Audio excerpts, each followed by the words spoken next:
খাওয়া দাওয়া শেষে ফুপ্পিরা বিদায় নিয়ে চলে গেছেন। পথ শিশুদের খাওয়া শেষে আবির নিজেই এগিয়ে দিতে গেছে। এই সুযোগে মেঘ আর তার বন্ধু বান্ধবীরা মিলে আড্ডা দিচ্ছে।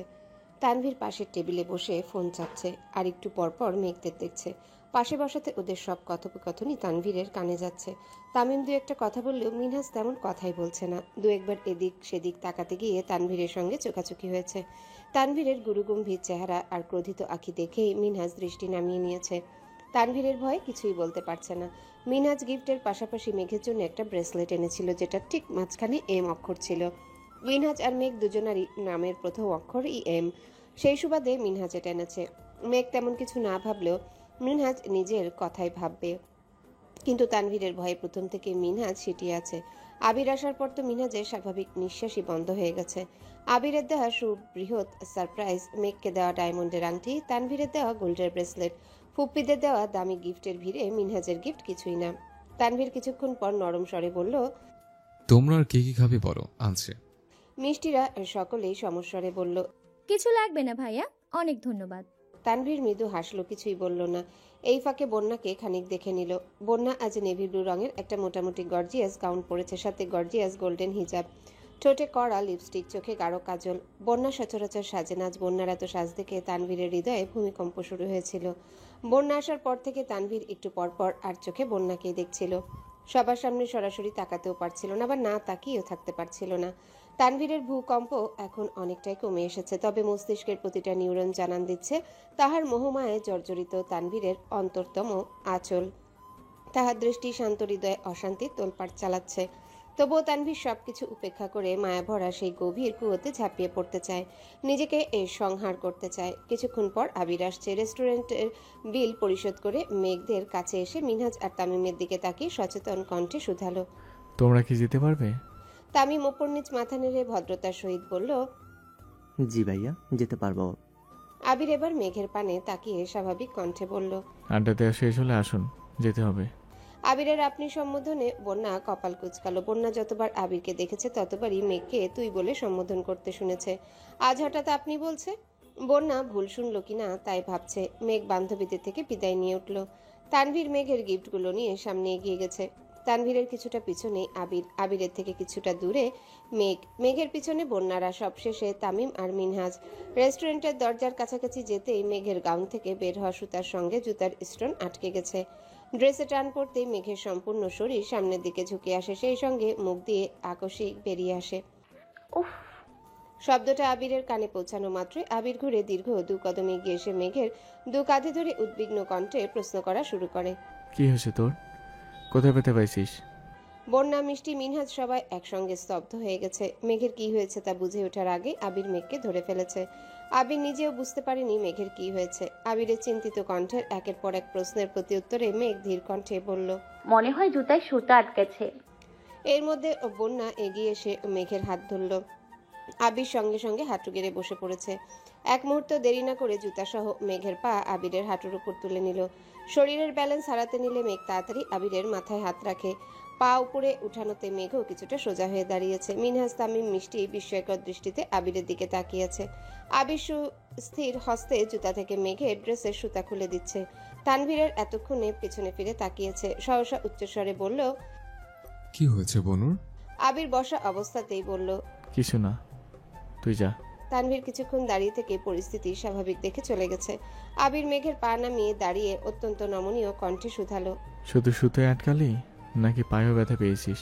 মেঘ আস্তে করে বলল, পায়ে ব্যথা পাইনি। সত্যি তো? হ্যাঁ। আবির দাঁতে দাঁত চেপে অতি ধীর কণ্ঠে বলল, দেখে শুনে হাঁটবি তো নাকি? আর একটু হলে মাথায় লাগতো। বন্যা অবাক চোখে আবিরকেই দেখছে। আবিরের হাঁটুতে ময়লা লেগে গেছে, অথচ সেদিকে তার বিন্দুমাত্র মনোযোগ নেই। বন্যার সঙ্গে সঙ্গে মেঘ আশ্চর্য নয়নে আবিরকে দেখছে। এতগুলো চোখ অবাক দৃষ্টিতে আবিরকে দেখছে তা বুঝতে পেরে আবির চোখ নামিয়ে মৃদুস্বরে বলল, হাঁটতে পারবি? পারবো। মেঘ আবারও ডাকলো, আবির ভাই, হুম। আপনার চুলগুলো এলোমেলো হয়ে গেছে।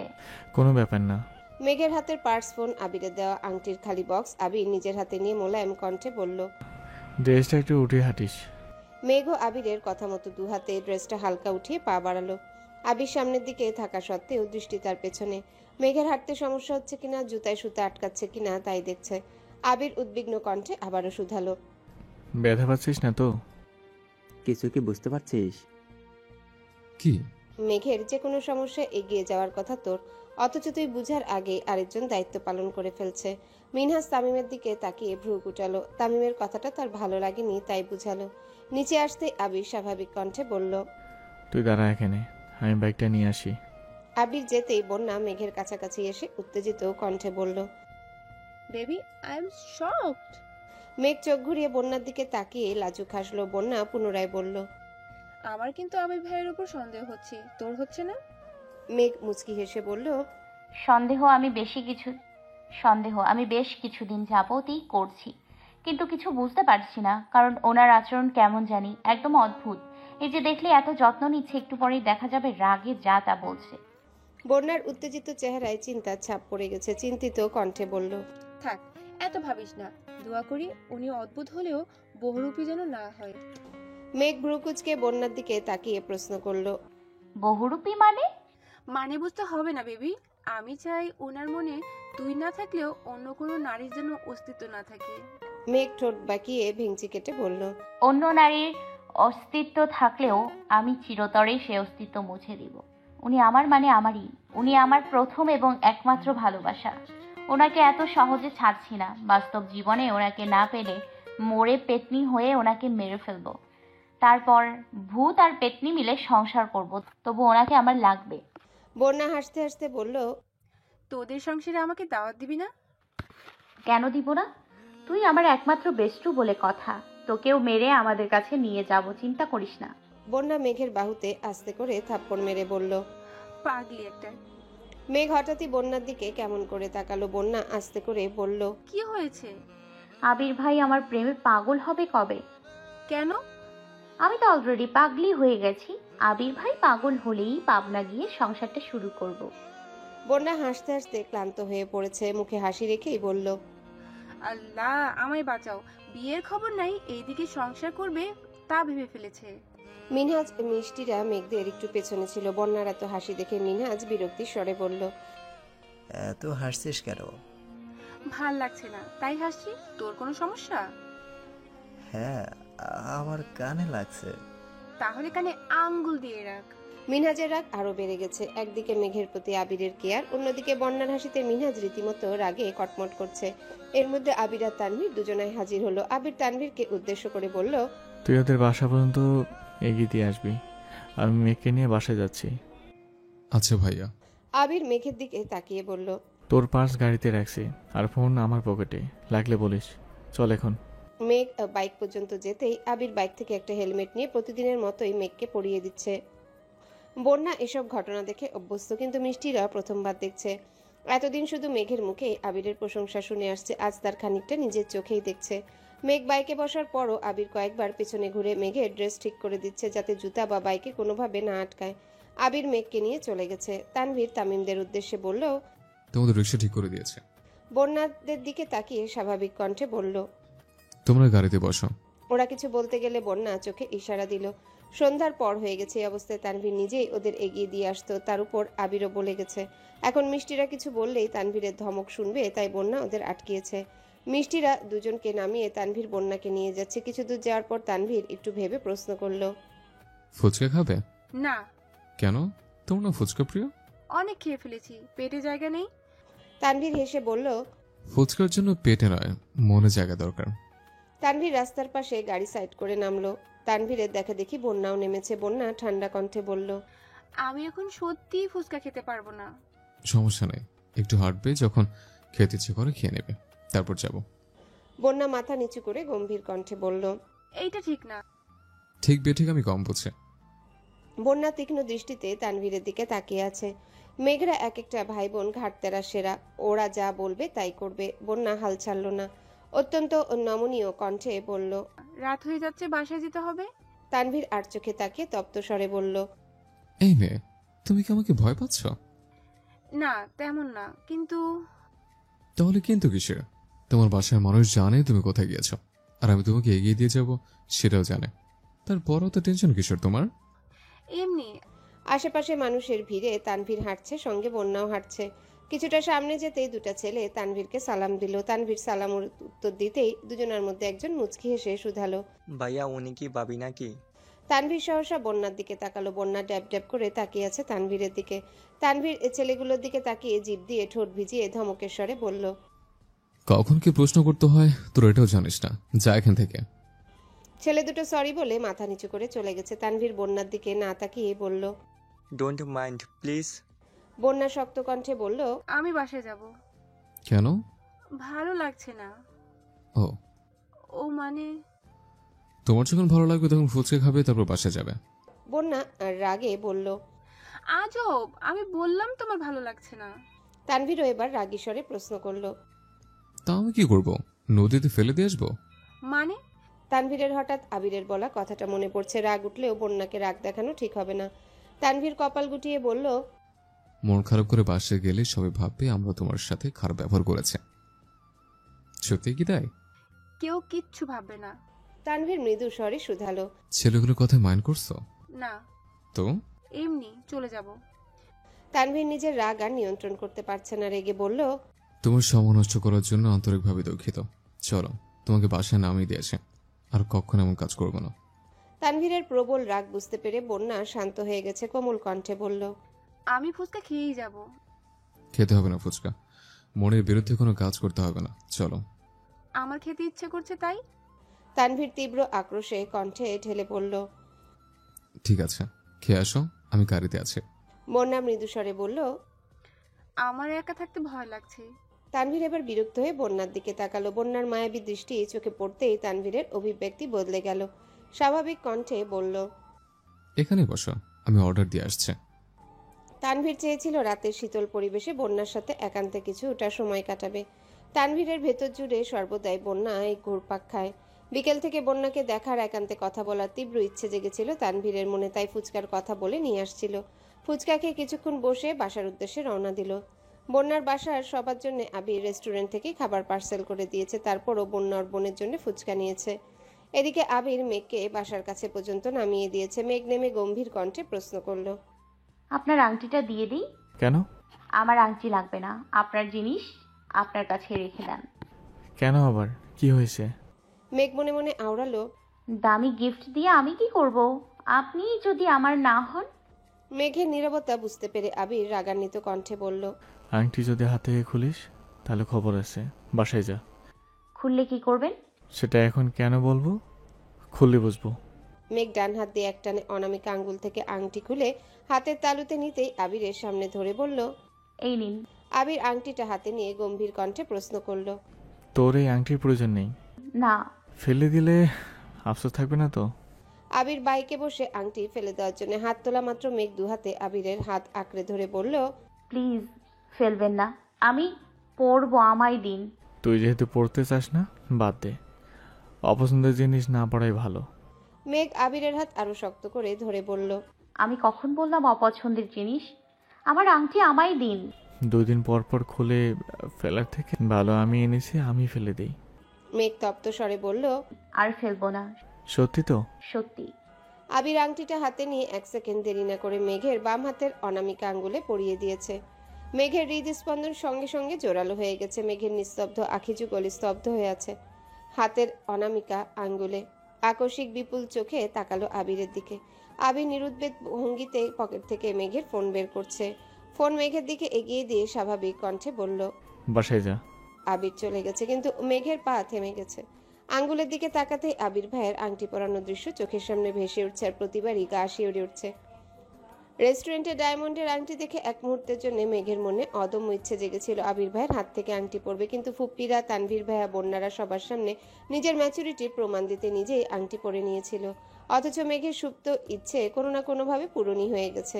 এদিকে রুমে ঢুকে মিনহাজ লম্বা হয়ে বিছানায় শুয়ে পড়েছে। তামিম হাত মুখ ধুয়ে রুমে এসে মিনহাজের এই অবস্থা দেখে প্রশ্ন করে, কিরে, তোর আবার কি হয়েছে?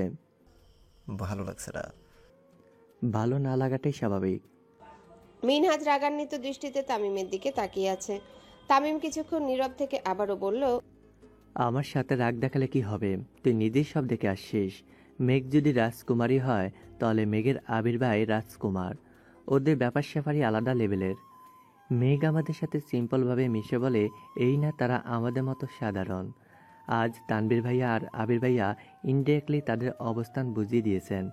সম্পূর্ণ রেস্টুরেন্ট বুকিং করে আনলিমিটেড খাবার, ডায়মন্ড, গোল্ডের গিফটের ভিড়ে তোর আমার অবস্থান ঠিক কোথায় বুঝতে পারছিস?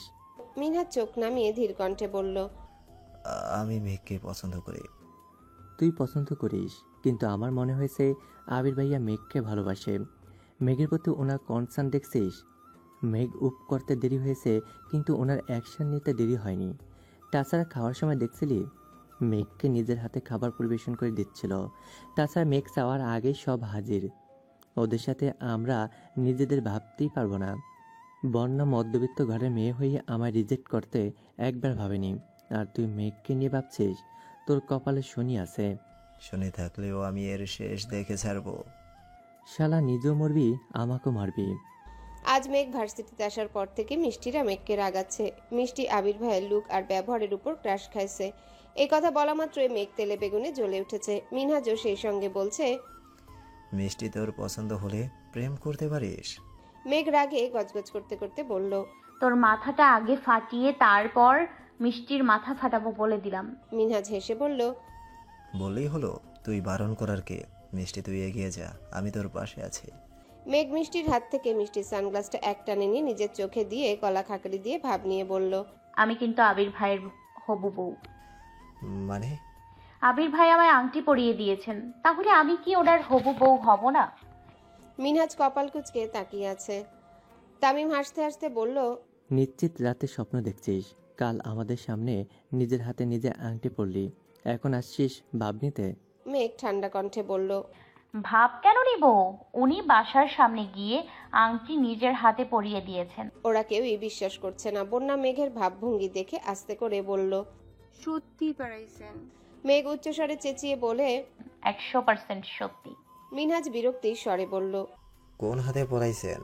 মেঘ স্বাভাবিক কণ্ঠে বলল, বাম হাতে। মিনহাজ মাথা নিচু করে মাটির দিকে কিছুক্ষণ তাকিয়ে থেকে হঠাৎ হাসতে হাসতে বলল, বাম হাতে আংটি পরালে বিয়ে হয় না। মেঘ ভেঙচি কেটে বলল, আমার এত কিছু বুঝতে হবে না। বিয়ে হয়েছে মানে হয়েছে, তোদের মানতে হবে না, আমি মানলেই হলো। তোর মাথা পুরো গেছে। মেঘদের দিনকাল ভালোই যাচ্ছে, কিন্তু আবিরের ক্রোধ কোনো মতেই কমছে না। আশেপাশের সব খোঁজ নিয়েছে। মেঘকে পার্সেলটা কে দিয়েছিল তার কোনো খবর পাচ্ছে না। শুক্রবার সন্ধ্যার পর আবির ছাদের সোফায় হেলান দিয়ে বসেছিল।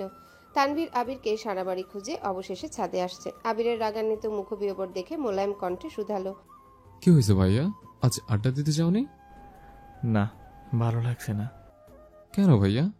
আবির ভারী কণ্ঠে বলল, ওকে পার্সেলটা কে পাঠিয়েছে এখনো জানতে পারলাম না।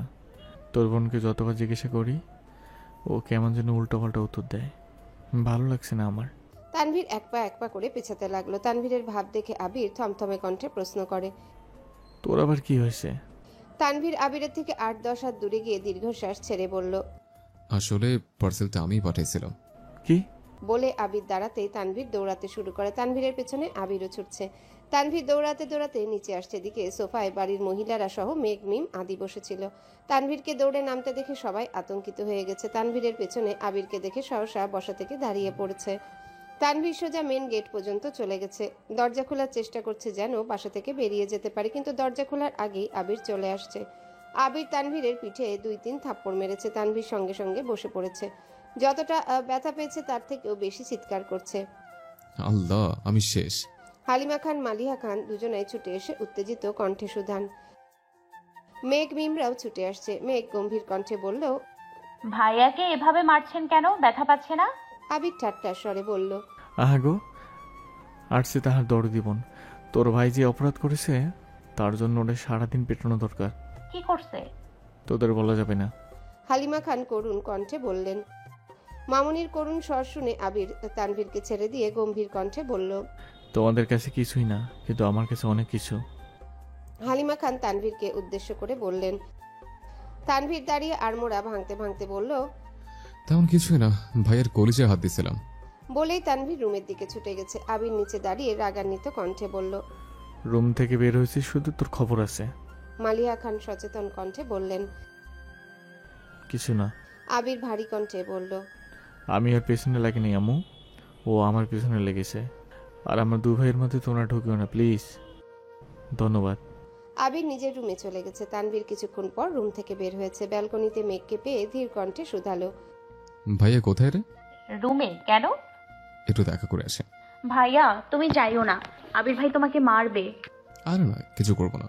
মেঘ বিড়বিড় করে বলল, যাও, মায়ের খাওয়ার শখ লাগছে যখন খেয়ে আসো। তানভীর হেসে চলে গেছে। আবির দরজা থেকে গলা পর্যন্ত ঢুকিয়ে ডাকলো, ভাইয়া। আবির বই পড়ছে। তানভীর আবারও ডাকলো, ও ভাইয়া। কি হয়েছে? আসবো? কেন? একটু আসে। আয়। তানভীর দীর্ঘশ্বাস ছেড়ে বলল, আমার সাথে রাগ করার মতো আমি কিছুই করিনি। আবির গুরুতর কণ্ঠে বলল, পার্সেলের টেনশনে আমার মাথা পুরোটা নষ্ট হয়ে গেছে। 10-12 দিন ধরে তন্ন তন্ন করে মানুষটাকে খুঁজেছি, আর তুই রিল্যাক্সে বসে আসিস। তুমি আমি বলতা? জানিস তো আমার কাউকে দুশ্চিন্তার ফেলে ভালো লাগে না। আচ্ছা সরি, আমি ভাবছি তুমি পার্সেলের বিষয়ে ভুলে গেছো। তোর বোনকে ঘিরে সামান্যতম বিষয় আমি ভুলতে পারি না। এত যত্ন হাতে ভালোবাসা থাকা সত্ত্বেও রাগ দেখাও কেন? দিনের পর দিন দুজনে গাল ফুলে রাখো কেন? আর ওদিন পার্সেল পাঠিয়েছিলাম বলেই তো বোনকে এত সুন্দর সারপ্রাইজ দিয়েছ।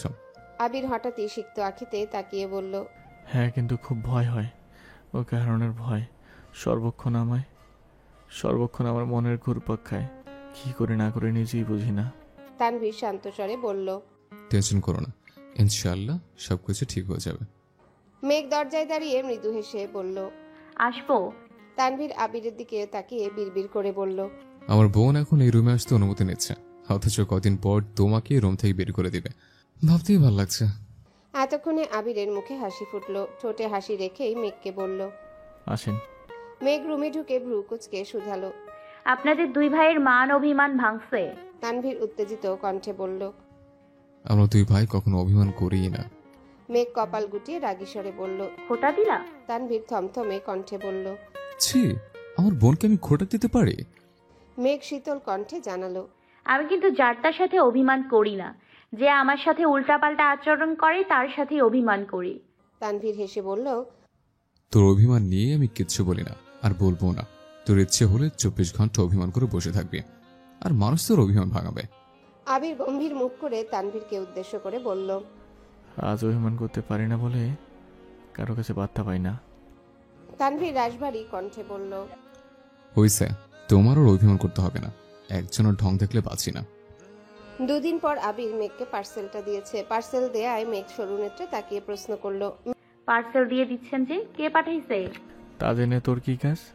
নিলে নে, নালে নাই। মেঘ পার্সেল নিয়ে রুমে চলে গেছে। পার্সেলে বই, চকলেট, ছোট ছোট গিফটে ভরা একটা বক্স ছিল। 1 সপ্তাহ কেটে গেছে। আজ মেঘের মনটা খারাপ। ক্লাসে আসতে একটু দেরি হয়ে গেছে, তাই বন্যার সাথে বসতেও পারিনি। একা একা মন খারাপ করে ক্লাস শেষ করে বেরিয়ে আসছে। সেমিনারে বন্যার মিষ্টির সঙ্গে হাঁটছিল। আচমকায় মিনহাজ পেছন থেকে মেঘের মাথায় গাঁটটা দিয়ে বলল, এই পচা মেয়ে। মেঘ মাথায় হাত বুলিয়ে পেছনে তাকাতেই মিনহাজ প্রখর তপ্ত স্বরে বলল, তুই আমায় ব্লক দিচ্ছিস কেন? মেঘের এমনিতেই মেজাজ খারাপ, তার উপর মিনহাজের উল্টাপাল্টা কথা শুনে মেঘের মেজাজ আরো বেশি খারাপ হচ্ছে। মেঘ অদম্য কণ্ঠে বলল, আমি তোকে ব্লক দিব কেন? আর কোথা থেকেই বা দিব? তুই আমাকে ফেসবুকে ব্লক দিয়েছিস? দূর, আমি ব্লক দেইনি। জ্বালাস না আমায়, এমনিতেই মন ভালো না। তুই ব্লক দিয়েছিস? বিশ্বাস না করলে চেক কর। ইস, আমি গত 2 দিন যাবৎ ফেসবুকে ঢুকি না, তোকে ব্লক দিব কিভাবে? আমি গতকাল রাতে তোকে মেসেজ দিয়েছি, তার কিছুক্ষণ পর দেখি তুই আমায় ব্লক মারছিস। বাজে কথা বলিস না মিনহাজ। তুই তোর ফোন বের কর, ব্লক লিস্ট চেক কর, তাহলেই হবে। মেঘ ফোন বের করে বন্যাকে দিয়ে সাইডে চলে গেছে। মন খারাপ থাকলে কারোর সাথে কথা বলতে ইচ্ছে করে না, সেখানে হাঙ্গামা করা তো দূরের বিষয়। বন্যা ফেসবুকে ঢুকেই মেঘের ব্লক লিস্টে ঢুকলো। ব্লক লিস্টের প্রথম আইডিটাই মিনহাজের। বন্যা উদ্বিগ্ন কণ্ঠে বলল, মেঘ, সত্যি সত্যি মিনাজকে ব্লক দেয়া? মেঘ বিরক্তির স্বরে বলল, আমি কাল ফেসবুকে ঢুকিই নাই। বন্যা এবার শান্ত স্বরে প্রশ্ন করলো, মিনহাজ, কি হয়েছে? পুরো ঘটনাটা বল। মিনহাজ বলা শুরু করলো, মেঘকে মাঝে মাঝেই আমি মেসেজ দেই, ওর মন চাইলে রিপ্লাই করে, না মন চাইলে করে না। 2 দিন ভার্সিটি বন্ধ ছিল, ভাবলাম একটু স্মরণ করি। গত পরশুদিন মেসেজ দিয়েছি, নেটে আসেনি। গতকাল মজার ছলে মেসেজ দিয়েছিলাম, বেবি আই মিস ইউ। তারপর নেট থেকে বেরিয়ে খেতে গেছি। খেয়ে এসে নেটে ঢুকেই দেখি মেঘের আইডি থেকে ব্লক দেওয়া। মেঘ তীক্ষ্ণ দৃষ্টিতে তাকিয়ে জানালো, আমি নেটে ঢুকিও নি আর এমন কোনো মেসেজ দেখিও নি। বন্যা একটু ভেবে প্রশ্ন করলো। তোর আইডির পাসওয়ার্ড কেউ জানে? না তো, কে জানবে? তোর আইডি কে খুলে দিয়েছিল? মেঘ সহসা বলল। ভাইয়া। পাসওয়ার্ড পাল্টিয়েছিলে কখনো? না। তাহলে তানভীর ভাই? মেঘ আচমকায় চটপটে স্বরে বলল। না না ভাইয়া না, না না ভাইয়া না, আবির ভাই আইডি খুলে দিয়েছিল।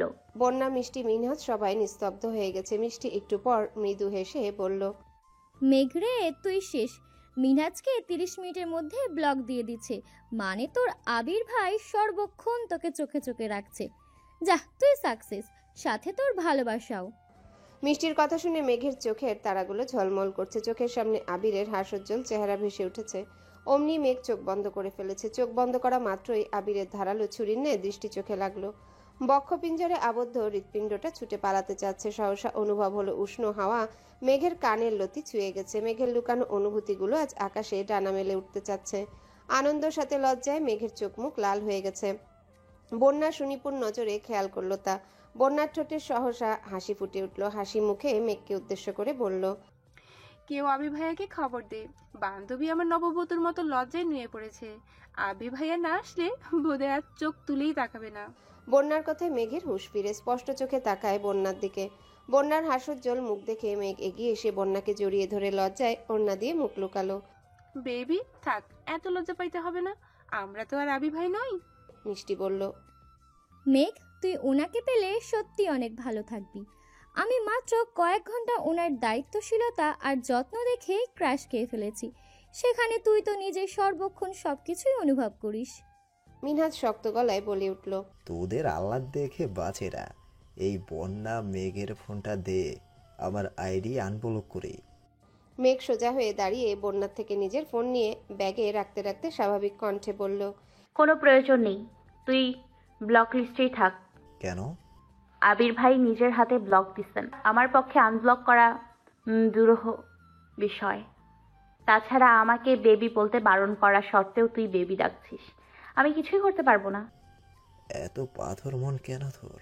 আনব্লক করে দে, আর বলবো না। সম্ভব না, আমি বাসায় যাব, টাটা। মেঘ খুশিতে গদগদ হয়ে সবাইকে রেখে চলে গেছে। গাড়িতে বসে ভাবছে, আবির ভাই কি সত্যি আমায় পছন্দ করেন, নাকি আমি একটু বেশিই ভাবছি। মেঘ বাসায় এসে হাত মুখ ধুয়ে নিচে আসছে। মালিহা খান সোফায় বসে কি যেন পড়ছিলেন। মেঘকে ঘুরঘুর করতে দেখে ডাকলেন। মেঘ, এদিকে আয়। বড়াম্মুর ডাক শুনে মেঘ সোফায় এসে বসতেই মালিহা খান মৃদুস্বরে বললেন। খাবি কিছু? না, খিদে নেই। তাহলে ঘুরতেছিস যে? আম্মুরা কোথায়? তোর আম্মু কাকিমারা শপিং এ গেছে। মেঘ ফোঁস করে শ্বাস ছেড়ে বলল। আমায় নিয়ে গেল না কেন? তুই যেতিস নাকি? হ্যাঁ। আজকে আর কিভাবে যাবি? তুই বরং অন্যদিন যাস, আমি খেতে দিচ্ছি, তুই ঠান্ডা মাথায় খেয়ে নে।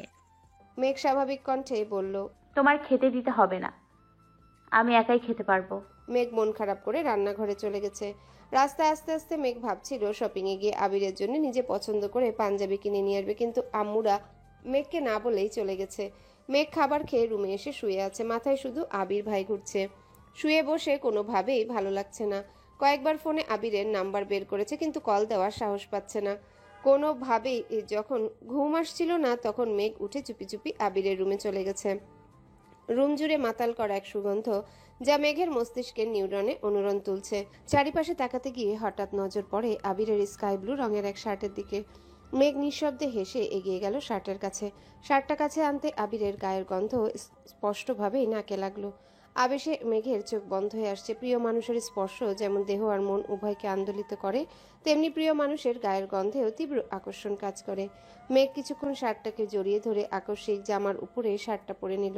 অনেকটাই পাঞ্জাবির মতো লাগছে, যেমন মোটা তেমনি লম্বা। মেঘ ড্রেসিং টেবিলের সামনে গিয়ে চোখ তুলে তাকাতে লজ্জায় 2 হাত দিয়ে মুখ ঢেকে ফেলেছে।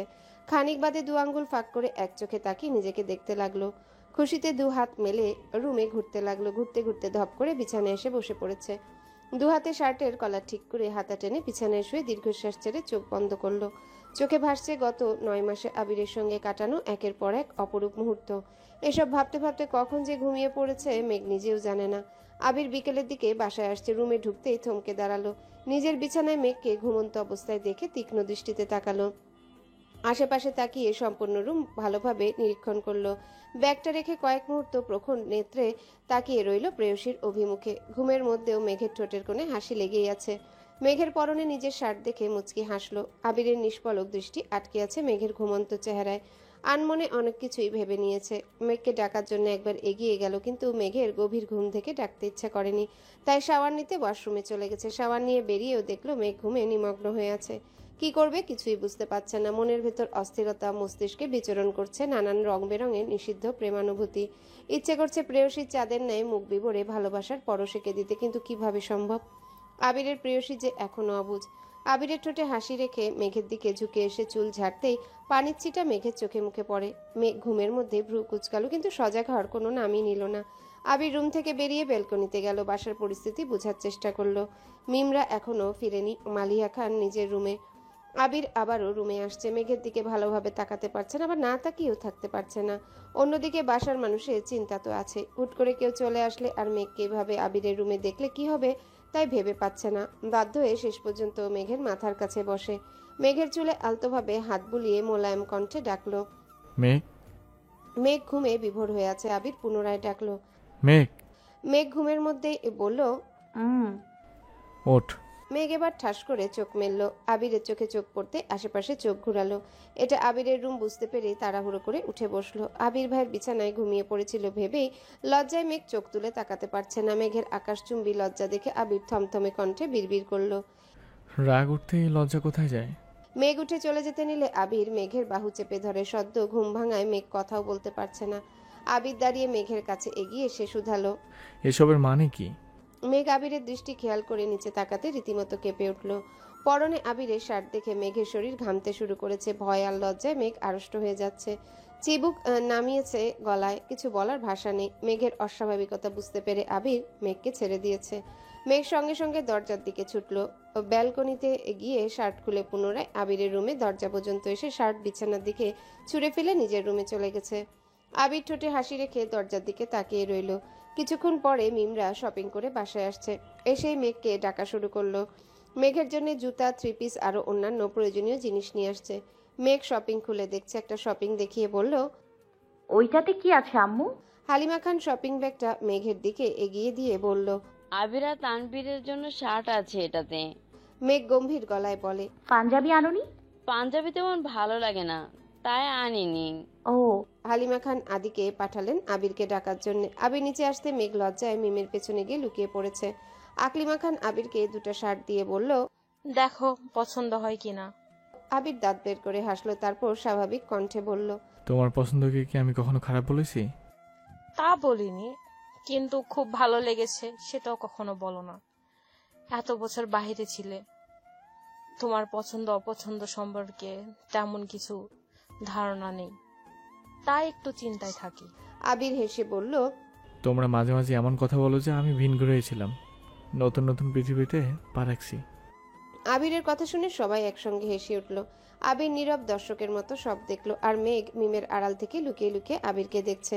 আবির যতক্ষণ নিচে ছিল মেঘ সামনেই আসেনি। আবির নিজের শার্ট নিয়ে চলে যেতে মেঘ আবারও সোফায় বসে শুধালো, আম্মু, তোমরা আবার শপিং এ যাবে কবে? জানি না। কেন মা? আমিও শপিং এ যেতাম। তোর ড্রেস পছন্দ হয়নি? হইছে, আমার অন্য কাজ আছে। কবে যাবে বলো? আমরা আবার যেতে যেতে ঈদের সময় যাব, তখন গেলে হবে। না, আমার ইমার্জেন্সি যেতে হবে। তাহলে তানভীর না হয় আবিরের সঙ্গে চলে যাস। আবির এর মধ্যে রুমে শার্ট 2টা রেখে নিচে নামতে নামতে গম্ভীর কণ্ঠে শুধালো, কোথায় যেতে বলেছে? ওর নাকি কি শপিং করতে হবে, তাই বলছিলাম তুই না হয় তানভীর নিয়ে যাস। এখন যাবি? মেঘ এপাশ ওপাশ মাথা নেড়ে না করলো। মেঘ মনে মনে বিড়বিড় করে বলল, ওনাদের নিয়ে শপিং এ যাওয়ার চেয়ে না যাওয়াই ভালো। আবির স্বাভাবিক কণ্ঠে বলল, আমি বাইরে যাচ্ছি, ফিরতে দেরি হবে। বলে আবির চলে গেছে। মেঘ রুমে যেতে দেখলো ফোনে মিনহাজ একের পর এক কল দিচ্ছে। মেঘ ফোন রিসিভ করতে মিনহাজ বলল, তুই কি আমায় আনব্লক করবি না মেঘ? আমি পারবো না, সেটা তোকে আগেই বলেছি। আর এতবার কল দিলে ফোন নাম্বারও ব্লক করে দিব বলে দিলাম। থ্রেড দিচ্ছিস মেঘ? মনে কর দিচ্ছি। ঠিক আছে, ভালো থাকিস, রাখছি। বাসায় ভালো লাগছিল না বলে আবির আজ রাসেল, রাকিব আর লিমনের সাথে দেখা করতে আসছে। ওরা তিনজনই সিগারেট খাচ্ছিল। আবির আসতে লিমন একটা সিগারেট আবিরের দিকে এগিয়ে দিল। আবির শক্ত কণ্ঠে বলল, আমি সিগারেট খাই না। রাসেল ফিক করে হেসে বলল, মজা করছিস নাকি? মজা করার কি হলো? লিমন সিগারেটটা আরো এগিয়ে বলল, আমাদের সাথে ফর্মালিটি করতে হবে না, নে খা। আমি সত্যি খাই না। কবে থেকে? অনেক দিন হবে। সারলি কেন? আমার কদম চুম্বনি চাই না, আমি সিগারেট খাই না। রাকিব এবার উদ্বিগ্ন কণ্ঠে বলল, তুই যেন কার জন্য সিগারেট খাওয়া শুরু করেছিলি? ধরেছিলাম, তার জন্যই ছেড়েছি। সমস্যা আছে কোনো? না, একদমই না। রাকিব শুধালো, বাসার সবাই কেমন আছেন? আলহামদুলিল্লাহ ভালো। রাসেল গলা উঁচু করে বলল, আঙ্কেল ঠিক আছেন? আলহামদুলিল্লাহ। লিমন কাপা কাপা কণ্ঠে বলল, তোর এত পরিবর্তনের রহস্য কি? আবির গম্ভীর গলায় বলে, বাবা মায়ের একমাত্র ছেলে হলে এসব পরিবর্তন নিজে থেকে চলে আসে। চোখের সামনে আব্বু আম্মু অসুস্থ, বুকের ভেতর প্রিয়সীর গভীর অনুরক্তি সব আড়াল করতে নিজের সঙ্গে প্রতিনিয়ত লড়াই করতে হয়, এই আর কি। রাসেল শীতল কণ্ঠে বলল, মেঘের কথাই বাসায় যাবি না? কিভাবে জানাবো? আব্বু হার্ট অ্যাটাকের হাত থেকে কোনো রকমে বেঁচে ফিরেছেন। এ অবস্থায় আব্বুকে প্রেশার দেওয়ার মতো পরিস্থিতি কোনোভাবেই তৈরি করা যাবে না। আর আমার শ্বশুর যে মানুষ, আমার মুখে নিজের মেয়ের নাম শুনলেই আগুনে ঘি ঢালার মতো চেতবেন। আবির পুনরায় নিরুদ্বেগ কণ্ঠে বলল, আজ একমাত্র ছেলে না হইতাম আর একটা ভাই থাকতো, তাহলে আমাকে কখনো কোনো কাজে পিছপা হতে হতো না। রাকিব করুণ সুরে শুধালো, ফুপির বিষয়ে বাসায় কোনো সিদ্ধান্ত হয়নি? আবির বিরক্তি নিয়ে বলল, এখনো কিছুই হচ্ছে না। আমি আব্বু চাচুকে ইনডাইরেক্টলি বলেছি, কিন্তু তাদের দিক থেকে কোনো রেসপন্স পাচ্ছি না। কি ভাবছিস, কিভাবে কি করবে? আমি জানি না। আবির অনেক রাত পর্যন্ত আড্ডা দিয়ে বাসায় আসছে। মেঘ বেলকনিতে দাঁড়িয়ে বরাবরের মতোই আবিরের জন্য অপেক্ষা করছিল। আবির বাসায় ঢুকতেই দেখলো আলী আহমদ খান সোফায় বসেছিলেন। আবিরকে আসতে দেখে শক্ত কণ্ঠে বললেন, তোমার সাথে একটু দরকার আছে। আবির সহসা দাঁড়িয়ে পড়েছে, স্বাভাবিক কণ্ঠে বলল, জি বলুন। তোমার ফুপির বিষয়ে কিছু ভেবেছো? মুখে হাসি নিয়ে আবির বলল, আমি কি ভাববো? তোমার ফুপির বিষয়ে তুমি ভাববে না? এবারের বড় ছেলে হিসেবে তোমার তো কিছু দায়িত্ব আছে। আবির মলিন হেসে বলল, আপনারা যা সিদ্ধান্ত নেবেন তাই হবে। আলী আহমদ খান শান্ত স্বরে বললেন, ঠিক আছে, রুমে যাও তুমি। আজ মেঘ ভার্সিটিতে আসতেই মিষ্টি উত্তেজিত কণ্ঠে বলল, কি রে মেঘ, আবির ভাইয়ের সঙ্গে কথা হলো? কি কথা বলবো? মিনহাজকে ব্লক করার কারণ জিজ্ঞাসা করিসনি? মেঘ আমতা আমতা করে বলল, এত সাহস আমার নেই। সাহস না দেখালে কিছুই জানতে পারবি না। মেঘের হঠাৎ ধীর কণ্ঠে প্রশ্ন করল, উনি আমায় ভালো না বাসলে কি করব? তামিম হেসে বলল, ওনাকে ভুলে যাবি। মেঘ ভ্রু কুঁচকে কঠিন স্বরে বলল, তোরে ভুলে যাব তোর হারামি। মিনহাজ অভিভূতের ন্যায় নিষ্পলক মেঘের দিকে কিছুক্ষণ তাকিয়ে থেকে বলল, তোর অনুমতি দিলে আমি একটা প্ল্যান দিতে পারি। বন্যা শক্ত কণ্ঠে বলল, কিসের প্ল্যান? মিনহাজ ধীর স্থির কণ্ঠে সবটা প্ল্যান বলেছে। মিষ্টিরা বলার সঙ্গে সঙ্গে রাজি হয়ে গেছে। মিষ্টিদের উত্তেজনা দেখে মেঘও মোটামুটি রাজি হয়েছে, কিন্তু বন্যা কোনোভাবেই রাজি হচ্ছে না। মেঘকে বোঝানোর চেষ্টা করছে, কিন্তু মিষ্টি, মিনহাজ আর তামিমের কথা শুনতে শুনতে বন্যার কথা মেঘ পাত্তাই দিচ্ছে না। রাতে খাবার টেবিলে বড়দের খাওয়া শেষে আবির, তানভীর, মিম, মেঘ বসে খাবার খাচ্ছিল। তানভীর উঠে যেতে মেঘ মিমকে উদ্দেশ্য করে বলল, মিম, তোর সাথে আমার অনেক কথা আছে। কি কথা আপু?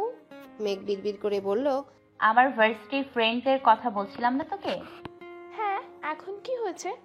আবির দীর্ঘ মনোযোগ দিয়ে মেঘের কথা শুনছে। মেঘ ঢোক গিলে ধীর কণ্ঠে বলল, আমার এক ফ্রেন্ড মনে হয় আমাকে পছন্দ করে, তোকে ছবি দেখাবো না, খেয়ে রুমে আসিস।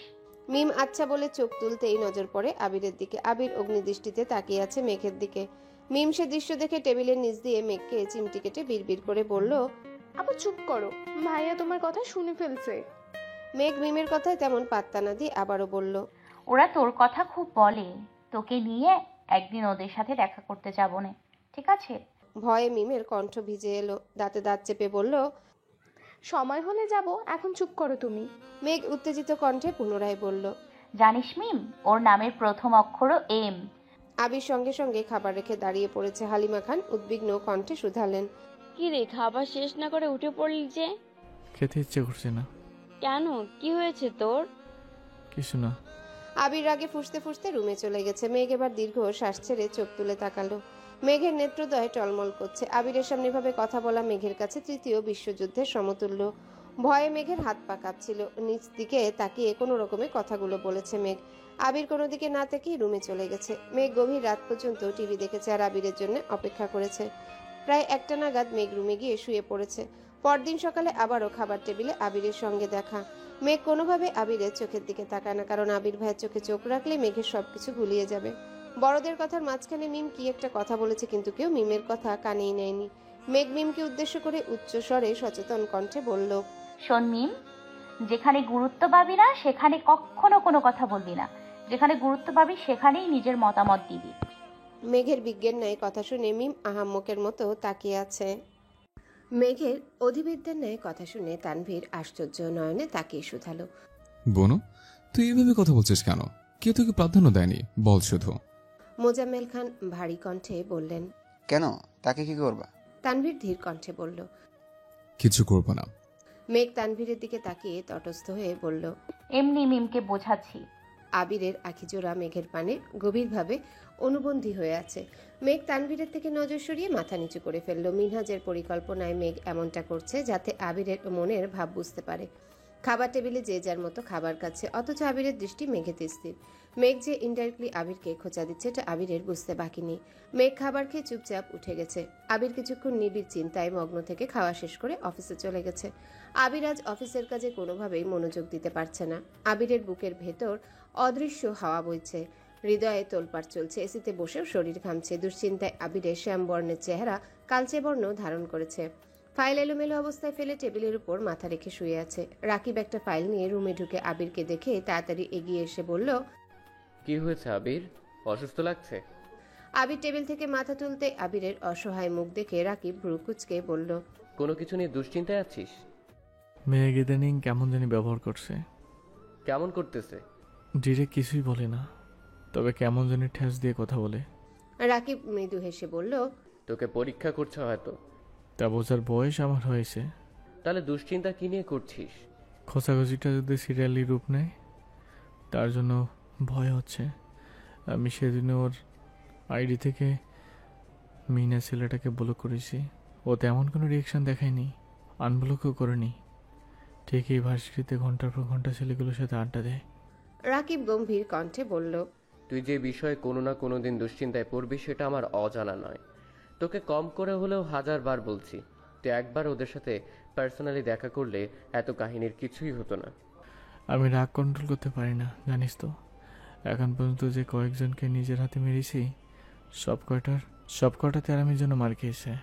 ভালোভাবে কথা বলতে গেলে তারা মানতে চায় না, গায়ে জোর দেখায়, এলাকার দাপট দেখায়। সহ্য করতে না পারে আমার তাদের মারতে হয়। মিনাদের সাথে দেখা করতে গেলে তারা যে সেম কাজটা করবে না তার কি গ্যারান্টি আছে? তীব্র আক্রোশ থেকে দিব মায়ের। কোনো না কোনোভাবে সে কথা মেঘের কানে যাবে, আর মেঘ ভাববে আমি ইচ্ছাকৃতভাবে ওর বন্ধুদের মেরেছি, আর তা নিয়ে তুলকালাম কাণ্ড ঘটাবে। এমনিতেই ওর সাথে রাগারাগি শেষ নেই। এই ঘটনার জের ধরে দেখা যাবে কথা বলা বন্ধ করে দিয়েছে। তানভীর বা আমি তো বলতেই পারতাম। হ্যাঁ পারি তো, কিন্তু মেঘ ঘুরে ফিরে আমাকেই ভুল বুঝবে। কারণ প্রেমী স্কুলে থাকাকালীন জয় নামের ছেলেটার জন্য ওকে মেরেছিলাম। এত বছর পর ভার্সিটিতে উঠে দুটো ছেলে বন্ধু হয়েছে, এখন মেঘকে না মেরে ওদেরকে মারতে হয়েছে। মেঘ যদি এতটাই বোকা যে কিছুই বোঝে না, তোরা মারলে ছেলেগুলোকে মেঘকে ডিটেলসে বলবে, আর কাউকে দিয়ে মারলে সেটাও বলবে। সেভাবেই দোষ গিয়ে আবার আবির আর তানভীরের উপরে পড়বে। তোর এই সুদূর প্রসারী চিন্তা ভাবনার জন্যই নিজের মনোবল হারাচ্ছিস, দিনকে দিন বদমেজাজি হয়ে যাচ্ছিস, মেঘের সাথে কারণে অকারণে রাগ দেখাচ্ছিস, আর এই সুযোগে ছেলেগুলোরও অতি বাড়তেছে। আবির কিছুক্ষণ নিশ্চুপ থেকে আর চোখে রাকিবের দিকে তাকিয়ে শুধালো, কেন আসছিলি? রাকিব সঙ্গে সঙ্গে ফাইলে গিয়ে দিল। বাড়তি কথা বাদ দিয়ে কাজে মনোযোগ দিল। অফিস শেষে আবির কিছু স্ট্রিট ফুড আর 2টা আইসক্রিমের বক্স নিয়ে বাসায় আসছে। মেঘ সোফায় লম্বা হয়ে শুয়ে টিভি দেখছিল। আবিরকে ঢুকতে দেখে তাড়াতাড়ি উঠে বসতে বসতে কাকে কল দিল। অপর পাশে কল রিসিভ করা মাত্রই মেঘ হাসি মুখে রাজ্যের গল্প শুরু করেছে। আবির খাবারগুলো ডাইনিংয়ে রাখতেই মিমার আদি ছুটে গেল। আবির তির্যকভাবে মেঘের দিকে তাকালো। আবির বাসায় আসছে বা খাবার নিয়ে আসছে সেদিকে মেঘের বিন্দুমাত্র খেয়াল নেই। সে তার কথা বলায় এতটাই মগ্ন যে আশেপাশে তাকানোরই সময় নেই। আবির কপাল গুটিয়ে সিঁড়ির কাছে চলে গেছে। বাসায় যে যায় আনুক না কেন প্রথম ডাকটা মেঘকেই দেয়, আর মেঘ খাবার পরিবেশন করে মিম আর আদিকে নিয়ে খায়। আজ মেঘ কথা বলছে দেখে মিম মেঘের জন্য খাবার নিয়ে আসছে। মেঘের দিকে একটু এগিয়ে দিয়ে কিছুটা উঁচু স্বরে বলল, আপু নাও। মেঘ অন্যদিকে তাকিয়ে ধমকের স্বরে বলল, দেখছিস না কথা বলছি? এখন আমার এসব খাওয়ার সময় নেই।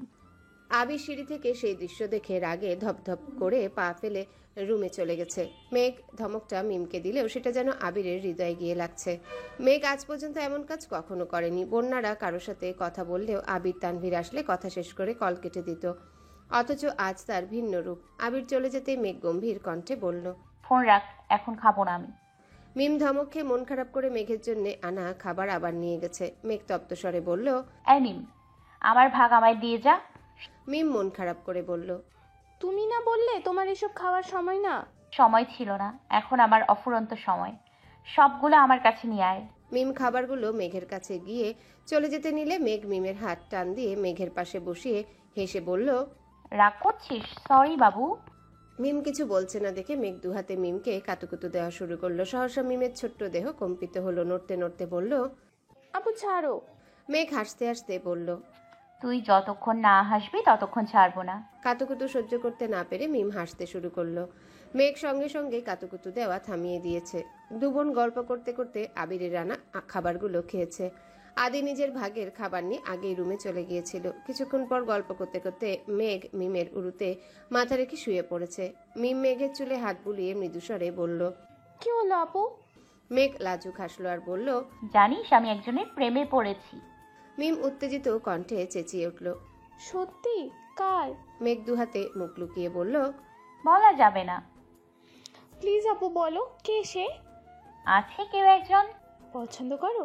না, ভালোবাসি। আপু বলো না প্লিজ। খুব শীঘ্রই বলবো। দোয়া কর যেন খুব তাড়াতাড়ি সফল হতে পারি। ফি আমানিল্লাহ। আবির রুমে ঢুকে ডিরেক্ট ওয়াশরুমে চলে গেছে। প্রায় 1 ঘন্টা যাবৎ ওয়াশরুমে ঝর্ণার নিচে দাঁড়িয়ে আছে। ক্রোধে দু চোখ রক্তাভ হয়ে আছে। মনে হচ্ছে শরীরে রক্ত টকবক করে ফুটছে। কপালের দুপাশের রগ দুটো অবিরাম কাঁপছে। মস্তিষ্কে রক্ত সঞ্চালন বেড়ে গেছে। ঘণ্টাখানেক পর ওয়াশরুম থেকে বেরিয়ে ভেজা শরীরে একটা ট্রাউজার আর টি শার্ট পরে নিচে আসছে। মেঘ তখনও মিমের কোলে মাথা রেখে খোশ গল্পে মেতে আছে। আবিরকে নামতে দেখে মেঘ তৎক্ষণাৎ উঠে বসলো। আবির নিচে এসে ওদের পাশে সোফায় বসেছে। আবিরকে দেখে মিম নড়ে চড়ে বসলো। আবির দু হাত দুদিকে ছড়িয়ে সোফায় হেলান দিয়ে বসলো। হাতের লোমের গোড়ায় এখনো বিন্দু বিন্দু পানি জমে আছে। ভেজা চুলগুলো কপালে ঢেকে ভ্রু থেকেও নেমে পড়েছে। চুলের আগা থেকে অবিরত মুক্তার মতো পানির বিন্দু আবিরের টি শার্টে পড়ছে। মেঘ এক পলকের জন্য তাকাতেই সর্বাঙ্গে কারেন্টের ন্যায় শক লাগলো। সঙ্গে সঙ্গে বুকের ভেতর ধুকপুক শুরু হয়ে গেছে। মেঘ চোখ সরিয়ে নিয়েছে। আবির মিমকে উদ্দেশ্য করে বলল, রুম থেকে আমার ফোনটা নিয়ে আয়। কথাটা বলা মাত্রই মিম উঠে গেছে। মেঘ সোফায় কর্নারে গুটিসুটি মেরে বসে আছে। মিম যেতেই মেঘ তাড়াতাড়ি করে ফোন হাতে নিয়ে কি যেন করতে লাগলো। আবির নীরের দৃষ্টিতে মেঘের পানে চেয়ে আছে। মেঘ ফোন চাপতে পারছে না, ভয়ে হাত কাঁপছে। আবির গম্ভীর কণ্ঠে বলল, তোর কি মনে হচ্ছে না এই প্রাপ্ত স্বাধীনতার অপব্যবহার করছিস? মেঘ চিবুক নামিয়ে চুপচাপ বসে আছে। মেঘের নিস্তব্ধতা আবিরের রাগ দ্বিগুণ বাড়িয়ে দিয়েছে। আবির রেগে বলল, কথা বলছিস না কেন? মেঘ কিছু না বলে উঠে যেতে নিলে আবির রাগান্বিত কণ্ঠে হুঙ্কার দিল, আমি তোকে কিছু জিজ্ঞাসা করছি মেঘ, কথা কানে যাচ্ছে না তোর? মেঘ কাপা কাপা কণ্ঠে বলল, আমার একটা ইম্পর্টেন্ট কল আসছে। বলেই মেঘ কল রিসিভ করে কানে ধরতে ধরতে সিঁড়ি দিয়ে উঠে গেছে। মেঘের কথাটা আবিরের মনে আগুনে ঘি ঢালার মতো কাজ করেছে। আবির ভ্রুযুগল নাকের গোড়ায় টেনে তীক্ষ্ণ দৃষ্টিতে মেঘের গমন পথে তাকিয়ে রইল। আকস্মিক পাশে রাখা একটা ফুলদানি দেয়ালে এক প্রকার ছুঁড়ে মারল। শব্দে মেঘের পা সেকেন্ডের জন্য থমকে গেছে, তবুও তা বুঝতে না দিয়ে রুমের দিকে চলে গেছে। মিম ফোন নিয়ে নিচে আসছে। ফোন আবিরকে দিতে গিয়ে আবিরের রক্তলাল আখি যুগল দেখে ভয়ে ঢোক গিলল। কোনো রকমে ফোন দিয়ে দৌড়ে আম্মুর রুমে চলে গেছে। আবির সেই যে বেরিয়েছে সারা রাতেও বাসায় ফিরেনি। মেঘ অপেক্ষা করতে করতে ব্যালকনিতেই ঘুমিয়ে পড়েছিল। ভোরবেলা হঠাৎ ঘুম ভাঙতে মেঘ থতমত খেয়ে উঠে তাড়াতাড়ি রুম থেকে বেরিয়ে আবিরের রুমে গেল। আবির রুমে নেই দেখে মেঘের বুক কেঁপে উঠেছে। ভোরবেলায় বাসার বাইরে গিয়ে দেখে আসছে আবিরের বাইক আছে কিনা। এত সকালে কি করবে কিছুই বুঝতে পারছে না। আবিরকে কল দেওয়ার মতো সাহসও পাচ্ছে না। সকাল 7টা থেকে মেঘ খাবার টেবিলে বসে আছে। আবির ফিরলে যেন দেখতে পারে, কিন্তু আবিরের ফেরার নাম গন্ধ নেই। সবাই খেতে বসেছে। আবির নেই দেখে আলী আহমদ খান প্রশ্ন করলেন, আবির কোথায়? উঠেনি? তানভীর গলা খাকারি দিয়ে ধীর কণ্ঠে বলল, ভাইয়া রাকিব ভাইদের বাসায়। কেন? অফিসের কাজে গিয়েছিল, রাতের ফেরেনি। আলী আহমদ খান ভারী কণ্ঠে বললেন, কাজ কাজের জায়গায় থাকবে, তার সাথে বাসায় না ফেরার সম্পর্ক কি? তানভীর আর কিছু বলল না। বড় আব্বুর সাথে যুক্তিতে সে কুলাতে পারবে না, তার থেকে কথা না বলাই শ্রেয়। মেঘ নিস্তব্ধ আঁখিতে তানভীরের দিকে তাকিয়ে আছে। মেঘ স্পষ্ট বুঝতে পারছে আবির ভাই তার উপর রাগ করেই বাসা থেকে চলে গেছেন। বাসার মানুষ যাতে চিন্তা না করে তার জন্যে তানভীর ভাইয়ের কাজের কথা বলেছেন। মেঘ অল্প খেয়ে রেডি হয়ে ভার্সিটিতে চলে গেছে। রাতে ঠিকমতো ঘুম না হয় মেঘের চোখ ঘুমে টলছে। অর্ধ ঘুমে থেকে ক্লাসগুলো শেষ করেছে। ক্লাস শেষ হতেই বন্যা শুধালো, কি রে, তুই কি রাতে ঘুমাসনি? চোখে ফুল আছে কেন? ঘুমাইছি অল্প। লিজা এসে উত্তেজিত কণ্ঠে বলল, কিরে বান্ধবী, কি অবস্থা? কি অবস্থা হবে? এর মধ্যে মিনহাজ, তামিম, সাদিয়া, মিষ্টিও আসছে। মেঘ নিরেট কণ্ঠে জানালো, আমি তোদের কথা আর শুনতে পারবো না। সাদিয়া ভ্রুকুচকে বলল, কেন? মেঘ ধমকের স্বরে বলল, আজকে তোদের কথা মতো কাজ করতে গিয়ে আমার আবির ভাই বাসা থেকে চলে গেছেন। সারা রাত বাসায় ফিরেনি। আমি ব্যালকনিতে বসে থাকতে থাকতে ওখানে ঘুমিয়ে পড়েছি। বন্যার ধীর কণ্ঠে বলল, মেঘ তোকে আগেই সাবধান করছি, তুই আমার কথা কানেই তুলছিস না। আবির ভাইকে তুই চিনিস না? ওরা নাচতেছে বলে তুইও তার তালে তাল দিবি? এখন সময় আছে, এসব বাদ দিয়ে। উনি মনে ভাব প্রকাশ করতে না চাইলে শুধু শুধু ওনাকে জোর করিস না প্লিজ। পরে দেখবি ভালোর বদলে উল্টো খারাপ হবে। মেঘ কিছু বলার আগে মিনহাজ গম্ভীর কণ্ঠে বলল, এই বন্যা, তুই থামবি? মেঘ, তুই একদম ঠিকঠাক রাস্তায় যাচ্ছিস। বন্যার কথায় কান্দিস না। উনি যদি তোকে পছন্দ করে তাহলে উনি প্রকাশ করবে, আর পছন্দ না করলে ডিরেক্ট চ্যাপ্টার ক্লোজ। এভাবে ঝুলে থাকার কোনো মানে হয় না, বুঝলি? সাদিয়াও সঙ্গে তাল দিল, হ্যাঁ সত্যি তো। মেঘ ওনাকে এত পছন্দ করে, উনি কি এসব বুঝে না? নাকি বুঝেও না বোঝার ভাব নেয়? সবটা ক্লিয়ার করা প্রয়োজন। ওনার মনে কি চলে তা জানলে মেঘ সঠিক সিদ্ধান্ত নিতে পারবে।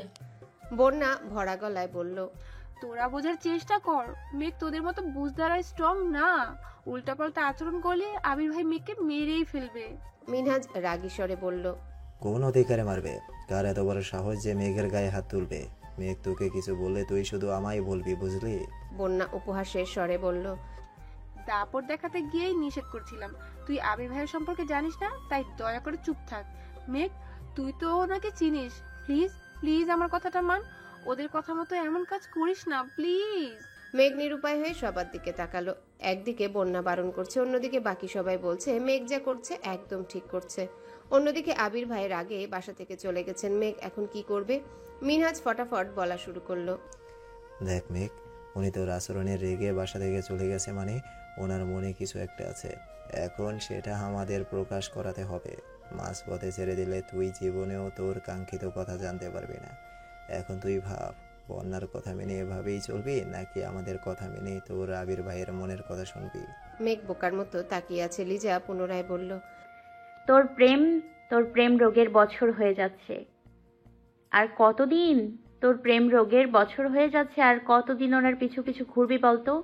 উনি ভালো না বাসলে ওনার চিন্তা মাথা থেকে ঝেড়ে ফেলে অন্য কারোর সাথে সম্পর্কে যাবি। প্রয়োজনে ছেলে আমরা ঠিক করে দিব, তবুও ওনার মোহে এভাবে পড়ে থাকিস না। প্রায় 1 ঘন্টা সবাই মিলে মেঘকে জ্ঞান দিয়েছে। বন্যা শুরু থেকে শেষ পর্যন্ত ডিরেক্ট না। মেঘ যাতে এমন কাজ কোনোভাবেই না করে। অথচ মেঘ বাকিদের কথা শুনে রাজি হয়ে গেছে। বন্যা যেতে আরো কিছুক্ষণ মেঘকে বুঝালো, কিন্তু মেঘের মাথায় কিছুই ঢুকলো না। মেঘের মনে মস্তিষ্কে শুধু একটাই চিন্তা, আবির ভাইয়ের মুখে ভালোবাসি শব্দটা শোনা, সেটা যে কোনো মূল্যেই হোক। মেঘরা চলে যেতেই তামিম মিনহাজকে প্রশ্ন করলো। মিনহাজ উল্টো প্রশ্ন করলো। মিনহাজ গলা খাকারি দিয়ে বলল, কেন? তুই মেঘকে উস্কাচ্ছিস যাতে আবির ভাইয়ের মনের ভাব জানতে পারে। কাহিনী কি? মিনহাজ গলা খাকারি দিয়ে বলল, আমি মেঘকে পছন্দ করি, ওর প্রতি বেধক অনুভূতিও আছে, কিন্তু ওর মনে আমার জন্য বিন্দু মাত্রও কিছু নেই। ওর মস্তিষ্কে আবির ভাইয়া ছাড়া কিছুই নেই। এই অবস্থায় আমি যত চেষ্টা করি ওর মনে আমার জায়গা করতে পারবো না। দেখলি তো, আবির ভাইয়া আমায় ব্লক দিয়েছে। এই খুশিতে সেদিন সবাইকে চকলেট দিল। এমনত অবস্থায় আমি কোনো কিছু আশাই করতে পারি না। তামিম বিস্ময় সমেত তাকিয়ে বলল, তাহলে তুই তোর অনুভূতি কোরবানি করে মেঘকে আবির ভাইয়ের সঙ্গে মিলিয়ে দিতে চাচ্ছিস? মিনহাজ রাশভারী কণ্ঠে পুনরায় বলল, হতে পারে তাই। আবার উল্টাটাও হতে পারে। যেমন? মিনহাজ লম্বা করে শ্বাস টেনে বলা শুরু করলো। দেখ, মেঘ প্রায় 9 মাস যাবৎ আবির ভাইয়াকে পছন্দ করে। আমাদের সাথে ওর বন্ধুত্ব প্রায় 4 থেকে 5 মাসের। তার মানে আমাদের সাথে পরিচয়ের আরও 4 থেকে 5 মাস আগে থেকে মেঘ ওনাকে পছন্দ করে। মেঘ যথেষ্ট কিউট আর লক্ষ্মী একটা মেয়ে, যে কেউ এক দেখায় ওর প্রেমে পড়বে। সেখানে উনি তো এক বাড়িতে থাকেন। এই 9 মাসেও কি উনি মেঘকে খেয়াল করেনি? অবশ্যই করেছেন, এবং মেঘের অনুভূতিও বুঝেছেন, তবে প্রকাশ করছেন না। কেন? হতে পারে না ওনার জীবনে অন্য কেউ আছে, উনি তার সাথে কমিটমেন্ট, আবার মেঘের প্রতিও ওনার সফট কর্নার আছে। এজন্য আমি মেঘের মাধ্যমে আবির ভাইয়াকে উস্কে আসছি। এই সুযোগে মেঘের সাথে আমার রেগুলার কথা হচ্ছে এবং সম্পর্ক গাঢ় হচ্ছে। বাই চান্স আবির ভাই রেগে মেঘের উপর রিয়েক্ট করলে মেঘ আমাকেই বলতে আসবে, তখন আমি ওকে বুঝিয়ে শুনিয়ে আমার দিকে আকৃষ্ট করব। তামিম শুকনো ঢোক গিলে বলল, ভাবতে অবাক লাগছে, তুই আমার বন্ধু, এত চিকন বুদ্ধি নিয়ে ঘুমাস কিভাবে?